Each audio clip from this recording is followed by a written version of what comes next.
To fix T-Mobile text messages not showing up on your bill, it is essential to understand the reasons why this issue occurs and the solutions to resolve it.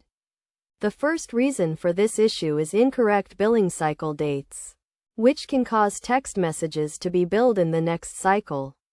Another reason is international texting, as T-Mobile may not include international texts on your primary bill.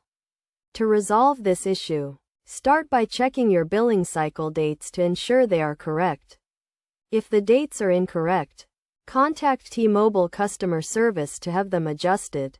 If you have been sending international texts, check your online account or the T-Mobile app for a separate section on international charges.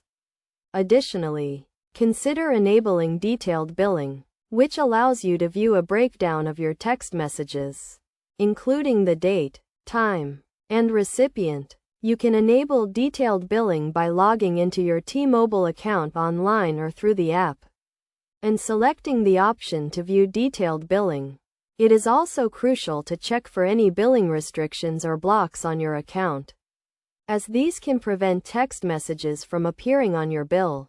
To do this, contact T-Mobile customer service and ask them to check for any restrictions or blocks on your account. By following these steps and understanding the reasons why text messages may not be showing up on your bill, you can resolve the issue and ensure that all your text messages are accurately reflected on your T-Mobile bill. Remember to always review your bill carefully and contact T-Mobile customer service if you have any further issues or concerns.